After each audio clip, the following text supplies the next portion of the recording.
Hello, everybody, and welcome to Saturday Afternoon Wrestling. It is a great day to talk about wrestling because this weekend we have AEW WrestleDream happening this Saturday at, I believe, 4 o'clock. The pre-show starts. It is packed card, and we will get to that in a little bit.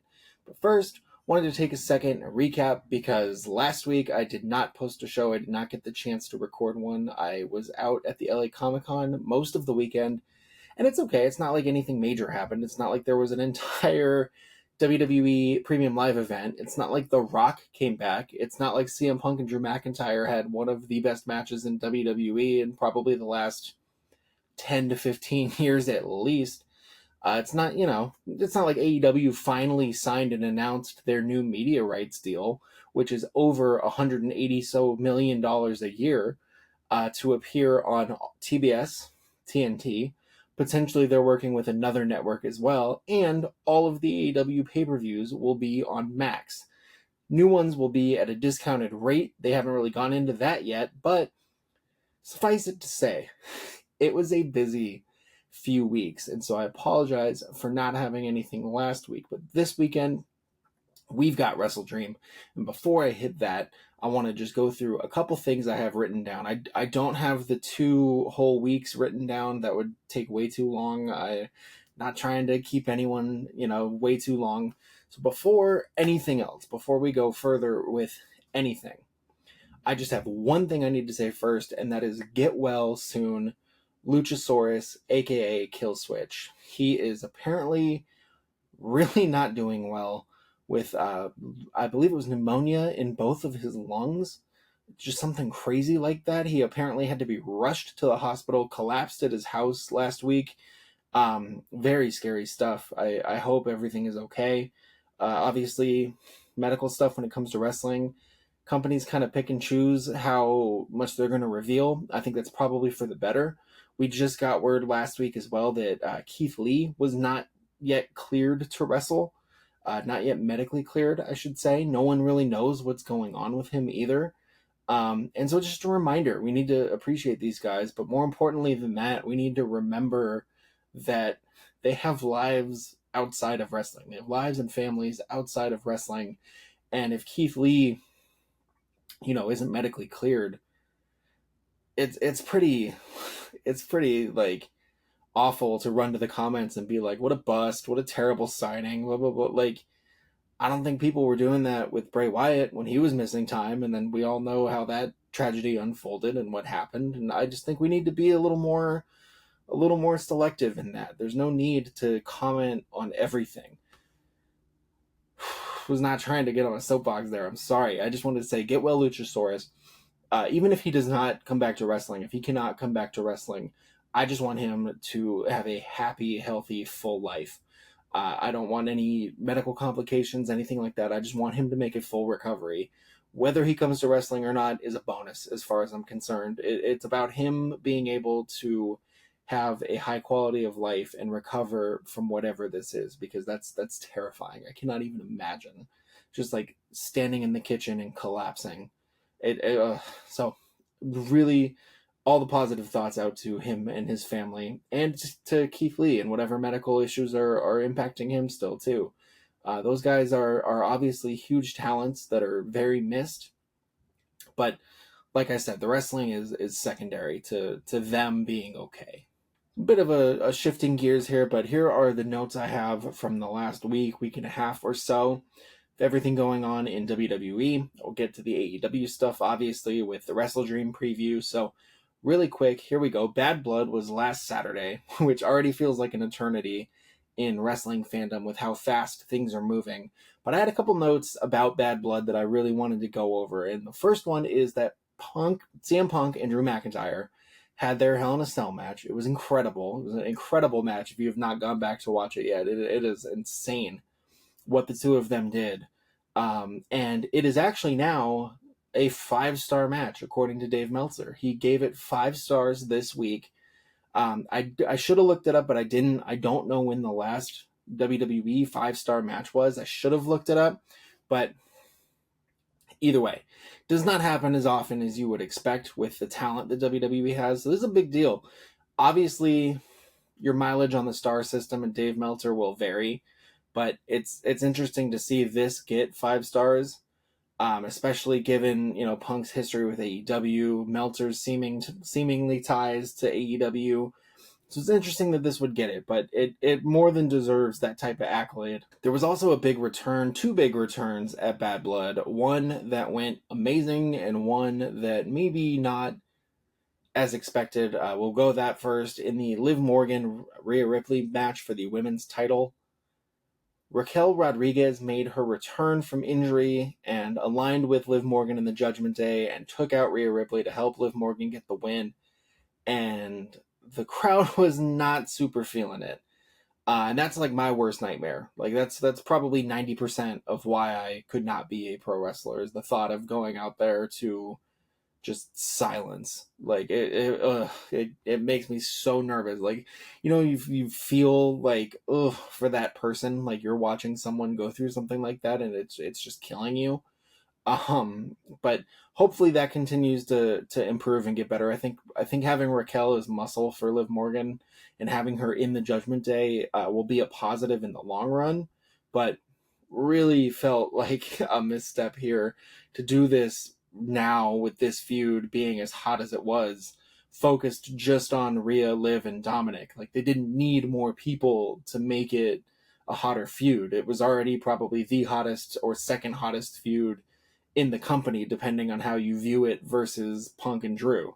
So, bit of a misstep here. The match itself was a lot of fun. I did like that. Dominic in the shark cage was a great stipulation, as I think we kind of all were expecting and counting on. But it'll be interesting to see what they do with Raquel next. That's probably going to be, you know, way important to actually establishing whatever this run she's about to be on is going to be. And the other return for the show was Jimmy Uso, who made his long-awaited, much-anticipated return after tons of cryptic Rikishi tweets, no one really knowing what was up. He returned and helped Roman Reigns and Cody Rhodes get the win over Jacob Fatu and Solo Sikoa, and it was great. It was a great moment. The crowd got super excited for a Roman Jimmy hug, and that was great too. So Jimmy is back in the fold, which means we are on the road to Survivor Series War Games, Bloodline versus Bloodline, and that is an exciting prospect. Not quite sure how The Rock is going to fit into all this. He made his return at the end as well, to stare down Roman and Cody and to count to 3 and to hit the people's eyebrow and to leave. So I'm not sure how this all goes into the fold. There was already a report this week that said that he has told WWE officials he can't work WrestleMania 41. So I don't know if that means something gets sped up for Crown Jewel, if he would be working like Saudi Arabia or something. That doesn't seem likely. They would have probably already announced that, given that that show is in like 2 or 3 weeks, I think. Like, it's pretty soon. So I don't think they would wait and hold it that long. So we'll have to see, but it's interesting to have him back into the fold as well with all of this going on. Speaking of Crown Jewel, they also made a special announcement at Bad Blood that Triple H announced the Crown Jewel Championship belts. The men's champions from Raw and SmackDown and the women's champions from Raw and SmackDown will wrestle each other at Crown Jewel, and the winners will get these gaudy, ugly-looking Crown Jewel belts. Not a fan. I can't wait to see how much the replica is going to cost at WWE Shop, because I can't even imagine what they're going to charge, and I can't fathom paying any amount for it. Like, even if I was like a completionist belt collector, I don't think I would do it. But, you know, it's kind of surprised it took this long, if I'm being completely honest, to get to this point. They've had like the greatest Royal Rumble and some of those things before, but to outright just finally have the Saudi Arabia title, basically the Crown Jewel Championship, like, it feels like this had to have been in the works for a long time, or they held off on it for a little bit or something, because there's no way this idea just finally came up now. And then honestly, my favorite part of Bad Blood this whole weekend was the angle that they ran after the show with Kevin Owens and Cody Rhodes. That was only released because fans happened to film it on their cell phones from like 4 stories up, watching Kevin Owens turn heel and beat down Cody Rhodes right in front of his bus, his American Nightmare, American Wheatley Vodka Nightmare bus. just beat the hell out of him, and then hopped in a Lamborghini and drove away. Like, what a crazy sentence. Kevin Owens beat up Cody Rhodes in front of Cody Rhodes' personalized nightmare tour bus, then hopped in a Lamborghini and drove away. And it was the heartbreaking moment for all of those. Like, what a crazy thing to like say out loud. But they finally got to this point. I don't know if they're going to get into if Kevin was mad that Cody Rhodes got help from Jimmy Uso now on top of everything with Roman, or what it's going to be. They started to tease it a little bit tonight, Friday night on SmackDown, but he got cut off there. We weren't able to hear from him. He did beat down Randy Orton though, so who knows where that's going to go, if it's going to be, a red herring and Randy Orton also turns heel, or who knows, honestly. But the way this was all done, and using social media and doing it after the show, was a stroke of genius, in my opinion. I really enjoyed that they did that this way. Like, I really think it's a smart way to go about it. It's a great way to build buzz. And if I'm being honest, it also might be like Icarus flying too close to the sun with this, because like now I kind of like, you kind of run the risk of people being that much more invested in what's happening behind the scenes, and not like just behind the scenes and like wanting to know the drama and know the stories and everything, but like following back areas, trying to get footage, waiting to see what's going to happen. Like, it's probably worst case scenario thinking on my part, but I just, nothing surprises me really with wrestling fans. So like, if you tell me like a fan recorded an hour and a half of footage of people talking backstage, or like in the like car area after a show waiting to see if something happened, like, I'm not going to be shocked. So I do really think this was a smart tactic though, because those fans are probably waiting there anyways for like photos or signings, or whatever they can see. So it makes sense to take advantage of that, use it like this, and it makes sense that these two would be the guys to do it. This week was also the first 2-hour Raw on USA Network after years of 3 hours. They are going down to 2 hours for this last 3 months on the USA Network before they make the switch to Netflix. And I'm sure it's going to get better, but this first 2-hour show was kind of rough. It felt so rushed and so like disjointed at parts.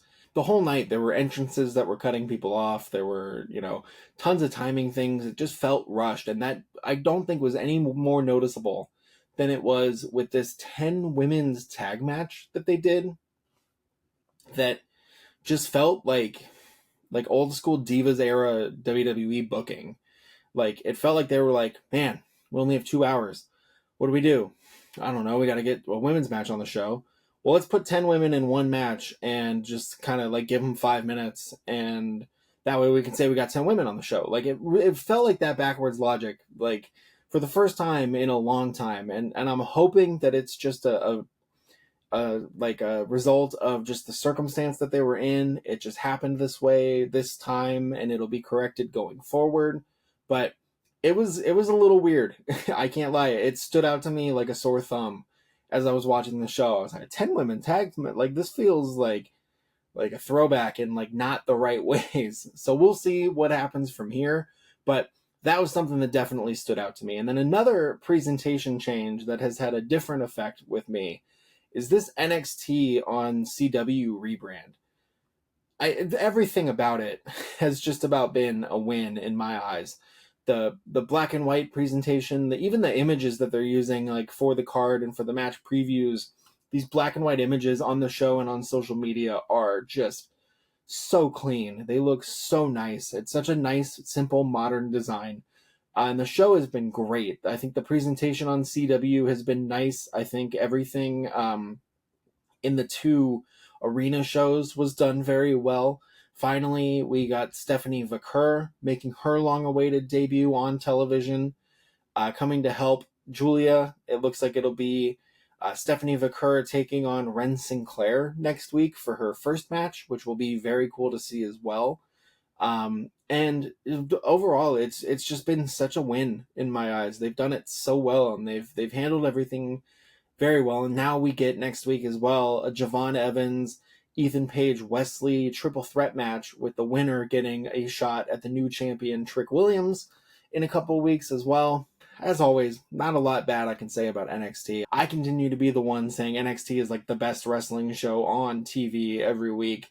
I really feel like they're in such a good spot, and this transition so far has been done perfectly. And then lastly, for SmackDown this week, for WWE this week, I should say, it was announced tonight that next week the Motor City Machine Guns will make their WWE debut on SmackDown. There was talks of them going to NXT. Those seem to have gone by the wayside. They seem to be SmackDown bound as soon as next week. Nick Aldis mentioned on the show tonight, like he had another team coming in during a segment with the Street Profits and DIY. I hope that means we are getting matches with both of those teams. I think that would be incredible. So after a long time of the tag division feeling super stagnant, it really feels like the effort they've put in to elevate those titles and make SmackDown main events like super prestigious moments has paid dividends already. Then you bring in guys like the Motor City Machine Guns, and I think it's only going to take it up another level. I think it's just a matter of time before those guys have gold and completely shake up this division, which honestly will just continue to be for the better. And I think that's everything for WWE, so let's catch our breath, take a second, and I will get to AEW WrestleDream. Before I hit the predictions and preview for WrestleDream, we did get a little bit more AEW news today, Friday. It came out that Tony Khan had extended the injury time for Rey Fénix's contract a couple weeks ago. I talked about it on here, and it came out why, basically. Now we know that Penta has about a month left on his contract. I think it was like 1 to 2 months. And Rey Fénix now with the injury time is looking at about 9 to 10 months, which is, drastically different, obviously. But the report that came out was that Tony Khan was basically kind of like, I don't know what else to do. I don't want everyone else here to think that I'm a pushover if I don't do something about this, because these guys are out here talking openly about their WWE deal. And then moreover than that, apparently Tony Khan learned what WWE had planned for the Lucha Bros. I don't know how true that is. That was the report that I saw a few places online post. So he saw that, he saw what the creative was going to be, and said, I have to do something. I can't just let them walk into this and be made to look like a fool. So he put on the boss hat and he made an unpopular decision, but I didn't really need this explanation to feel like that was probably what the situation would have been, but getting a little more clarity on it, you do kind of like see like, okay, he had to do something. Like it was either be called a pushover or be called a hard ass, but he would rather do that so people in his building know, hey, this isn't going to fly, which I would think they would mostly know anyways, but still. Now that we've got that out of the way, we have got a stacked card for WrestleDream this weekend. It is going to be a great show. 12 matches on the Wikipedia, including 3 on the pre-show, or 0 hour. So let's go. Here we go. First up, Atlantis Jr. defends the Ring of Honor World TV title versus Brian Cage. This feels like a Brian Cage win through and through. I have not been following the Ring of Honor World TV title very much. I'm not super familiar with Atlantis Jr., unfortunately. It just does feel like Brian Cage is someone who has been on a roll when he gets that time. So this feels like a moment to put the title on him and to hopefully get more eyes onto Ring of Honor every week as well. Next up, we have M&M Collection, which is Mansoor and Mason Madden, taking on the Acclaimed Anthony Bowens and Max Caster with Billy Gunn, Daddy Ass. This feels like an Acclaimed win. Like, this will probably be the last match on the pre-show, I would imagine. Like, I could see them all scissoring, like, sending the crowd into the main card, all happy and excited. Not much to say here. It keeps the Acclaimed on the card, at least in some capacity. It utilizes M&M Collection in some capacity as well. Maybe it's not the ideal use for both of these teams, but it is something, and there is a lot of talent involved here. It says TBA for who will accompany M&M Collection. I don't think that means there's going to be some big debut, because I don't think they would do that on the 0 hour, but who knows? So we'll see what that TBA means, but in the meantime, I do think that this is an acclaimed win. And then our last pre-show match is Anna Jay taking on Harley Cameron with Saraya in her corner. And Anna Jay is someone who I think gets better every time she gets in the ring, every match I see of hers.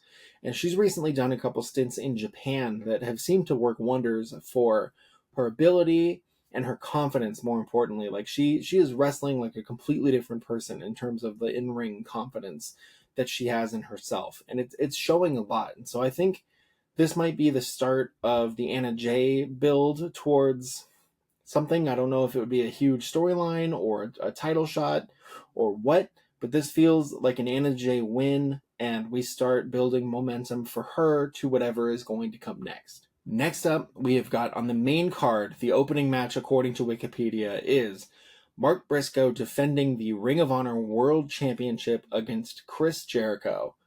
I would like to say Mark Briscoe retains. I would like to say this is a great match, and it sends Jericho back into reinvention as he comes up short to win this title. But can't help but shake the thought, get ready to learning tree, buddy.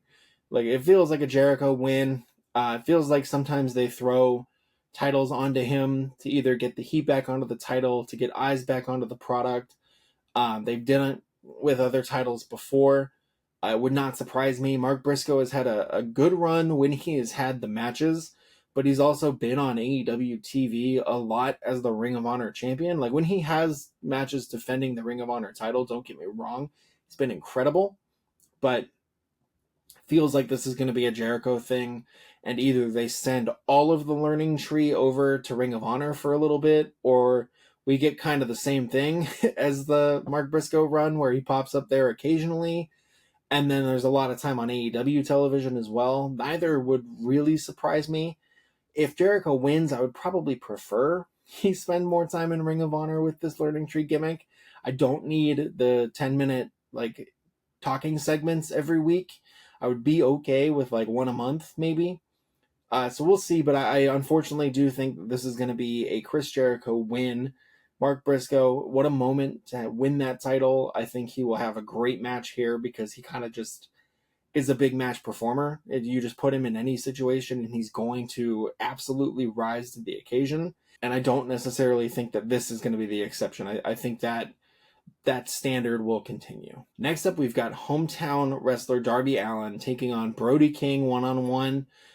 Brody King and Darby Allin are people that absolutely know each other so well. Their feuds are so good. This last week on Dynamite, Darby Allin busted Brody King open with a rock, I think, like just a rock.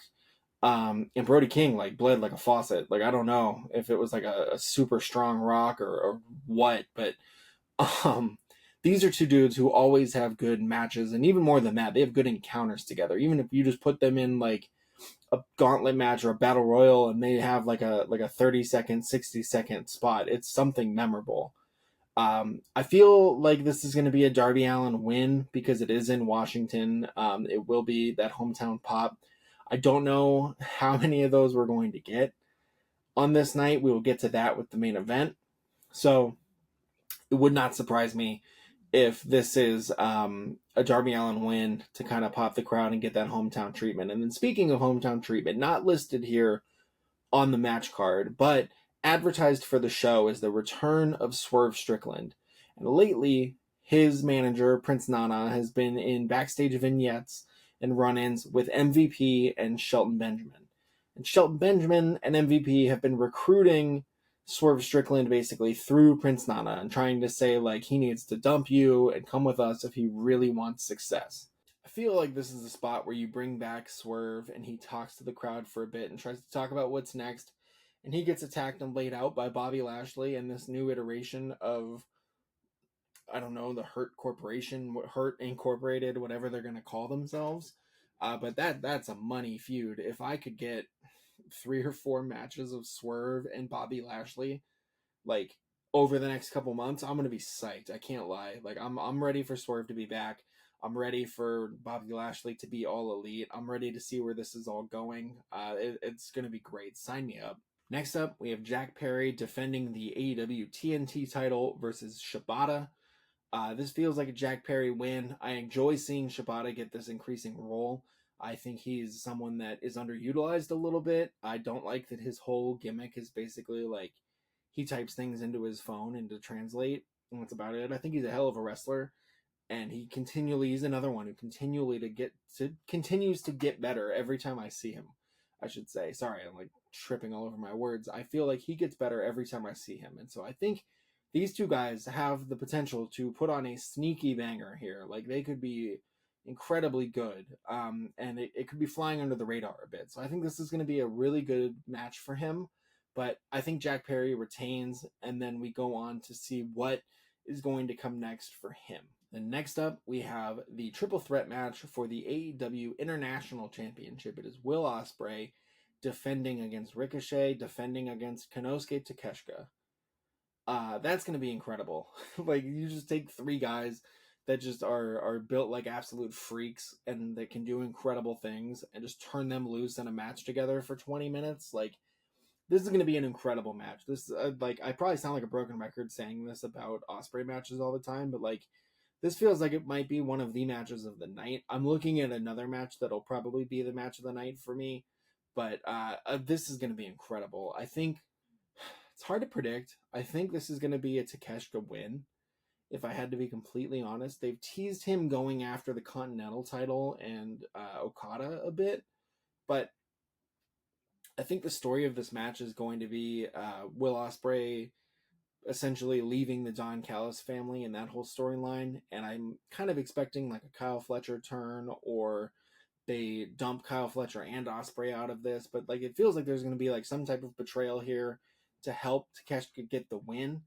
I don't know if Takeshita pins Ospreay or Ricochet. I don't think it would matter really in this instance because whoever gets pinned, it's probably going to be after nefarious means, whether it's, the screwdriver that Don Callis just has all the time with him or something else. It just feels like this has all been building to something, and I don't know how much more they can build it with this tension with the Don Callis family. So I would like to see it come to a head and get resolved, have the matches, have the feud, and then we go on to bigger and better things for everyone involved, because at this point, Takeshita, Ospreay, and Kyle Fletcher all are incredible in their own rights and don't need the faction to keep them like hot or relevant or anything. Next up, we have the Young Bucks defending the AEW Tag Team titles against Private Party.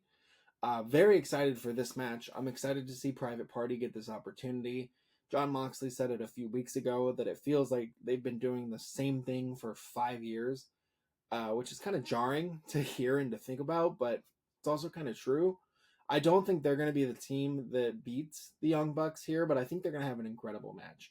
I think this is going to be an eye-opening performance for a lot of people, and hopefully it's the sign of more to come for Private Party, because the AEW tag division used to be like one of its strengths, and it feels like that has really fallen by the wayside. And so I think a great showing from Private Party here and a little bit more consistency in the booking will go a long way towards creating another strong team that is not the Acclaimed and FTR and the Young Bucks, because everyone else seems to be focused on the trios titles. I think this is a great spot for Private Party to kind of just perform with nothing to lose. I don't know how many people would pick them to win, so I think they're just coming in looking to impress and to steal the show what they can do, basically. So I think the Young Bucks win, but I think you get like the moral victory, like Private Party breakout moments. Next up, we have got Mariah May defending the AEW Women's World title against Willow Nightingale. This is a matchup that like I thought we would get at some point. I didn't expect to get it this soon. I think this is another one that's going to be awesome. I don't think Willow wins here. I think this is going to be a Mariah May win. I don't know if this is like a Mina Shirakawa appearance and she turns, or Mariah gets the underhanded win and then Toni Storm returns to continue that feud. But it's felt like this Mariah May title reign has kind of followed the same beats every single week, and into these first few defenses that she has. So she needs something after this that's going to really reignite the heat that she had coming right out of All In when she beat Toni Storm and leading up to it with that turn. So I could kind of see her either surprising everyone and laying out Mina Shirakawa as like, hey, you betrayed me. Why are you making me do this? Or Toni Storm comes back and we get back into that feud and see what the next iteration of Timeless Toni Storm is going to be. But either way, I think this is a great match. I think Willow Nightingale will be the AEW Women's Champion sooner rather than later. I just think there's more story to tell here for Mariah May. Next up, we have what I think is going to be potentially the match of the night. It is Hangman Adam Page versus Switchblade Jay White. These two guys are going to probably tear the house down. Two incredible wrestlers. Jay White looking better than ever, coming back from his injury. That dude is shredded right now. Hangman Adam Page is the one who took him out originally, so he is back for vengeance. And Hangman Adam Page is a crazy man. Like this iteration of his character, and then just in the ring, what he's willing to do is kind of must see TV at this point. Like there's no telling what he's going to do next, and that's a rare commodity for a wrestler to have, where it feels like he is just like truly out of control. So I think that might be part of why I'm so convinced this is going to be an incredible match, is that element of unpredictability. But overall, I think this is going to be a Jay White win. I think this is a Jay White standing tall, reintroduce himself to the crowds win, and we kind of get him started on a singles push properly. At this point, I don't think he needs to immediately go back with the rest of the Bang Bang Gang and just go for the trios titles. I would like to see them continue to focus on that, but him go out for something bigger, because he genuinely could be the AEW champion by like the end of the year if they really like sat down and like put their minds to it and booked into it. Like he could absolutely do that in probably no time. And then next up, we have got Hologram taking on the Beast Mortos in a 2 out of 3 falls match. This is going to be an incredible blend of styles, and 2 out of 3 falls is a really interesting stipulation for these guys with the size disparity. The Beast Mortos is just an absolute monster. But the thing about him is he looks good whether he's winning or losing matches. The thing that I'm going back and forth with this is what happens with either of them if they win or if they lose. I don't think a win for either of these guys puts them right into like top title contention. My thought here is Hologram beats the Beast Mortos and has still not lost in AEW, and then challenges Jack Perry for the TNT title. I think that's an easy way to go. I can't see them doing the same with Mortos, just because he is that big monster heel. So I can't see him challenging for like the Continental title, the TNT title, any of these titles that are currently being held by heel champions. So I think this is going to be an incredible match. I'm going to say I think Hologram wins, but honestly, a Mortos win would not surprise me either, and I would be happy to see that as well. And in our main event, Bryan Danielson defends the AEW World title against Jon Moxley in a match that if Bryan loses, the full-time in-ring career will be over. Don't know what it looks like after he loses and what that means for his wrestling schedule, but his full-time in-ring career will be over. And that is hung over the last few matches that he has had leading up to even when he won the title at All In. So they've gotten some tension out of this. I don't think they've gotten as much tension as I would have expected them to with such a storyline, but kind of feels like they're backing themselves into a corner here with all of this, because Moxley and his new group, the new iteration of the Combat Club, are must see TV. They are riveting when they are out there. He is cutting some of the best promos of his career. He's got dudes like Pac cutting the best promos of his career. Like, it is crazy to see what this type of story and this focus that he has done for him and for everyone involved. And I don't think they can put him into this first feud as this big badass heel character and lose the match. Like, obviously there's room for interference, but every match can't feature interference or run-ins. I think there's something there potentially with a Wheeler Yuta heel turn where he screws Bryan as well and just kind of like dude, I have to be here with them every week. I'm one of the trios champions right now. Like, sorry, but I got to do what I got to do. I think the pops that Wheeler has been getting lately, coming to the save for Danielson and things like that, have been kind of a really encouraging sign. I think it would make a heel turn that much more impactful, honestly. But part of me just still wants to say Bryan Danielson, because I don't know what AEW looks like without him. And I don't know what his career looks like if he's not full time. Like, I don't know what a part time Bryan Danielson looks like, because we all know he needs surgery at some point. And he did this interview earlier this week where he talked about like wrestling Okada and like his legs being numb, but being able to do the move still because it was like muscle memory, which is crazy. Like, that's a crazy thing to say. I don't know if that's a lie to just build more heat for this match or what, but like, I could not believe he just said that. I really don't know. I'm really in a weird spot here with this, because it is in Bryan Danielson's hometown. It is in Washington, so there's the chance for that moment. I kind of like if Jon Moxley beats him to a bloody pulp and leaves him in the middle of the ring, like him getting that moment like with his family and waving to the crowd isn't going to quite be as heartwarming as it was at All In, because if he's just a bloody mess, like, like, I don't know, it's a grisly scene to end a pay-per-view with, but also like, what else are they going to do? Like, Jon Moxley can't lose this match cleanly. I don't know who would be left other than Wheeler Yuta to come make the save to help Bryan Danielson. So it feels truly like they have booked themselves into a corner. And so I hate to even put this out there, but I think this is going to be a Jon Moxley win. I think we get an emotional finish to this show, and I think we head into the next week with a lot of discussion of, okay, this has happened. What is next for Bryan Danielson if he's not full-time in-ring performing? And it feels super bleak, not quite as bleak as All Out was, where every match ended with like murder and tragedy.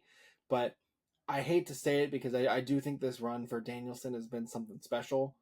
I think they could, like I said, I think there's more to get out of it. But at this point, with the way they've built Moxley and the way the story is unfolded, I don't see them getting a better poetic story ending to this feud and to this storyline than with Moxley being the one to do it. And then just the implications of what that means moving forward from that, and like the fallout from that. So, begrudgingly, I'm going to say Jon Moxley, your new, believe 3 or 4 time AEW champion at that point. Clearly one of the MVPs of the company, and him with the gold heading into whatever the next year is going to hold and this new TV deal makes a lot of sense as well. So there we go, guys. That is WrestleDream. That'll be this Saturday at, I believe, like I said, 4 o'clock, I think, is the pre-show. Double check that just in case, but there we go. If you are seeing this or listening to this before the show, please let me know your thoughts, what you're excited to see, what you're hoping will happen with any of these matches. And if you're seeing this after the show, hope you enjoyed it. Let me know your thoughts. I will try to do a like recap type thing, maybe like a mini or a bonus episode sometime this weekend as well. But if not, hit the comments, hit the email, anything you'd like. Let me know what your thoughts were on this. I hope everyone has a great weekend. I hope everyone enjoys WrestleDream this Saturday, and I will talk to you soon.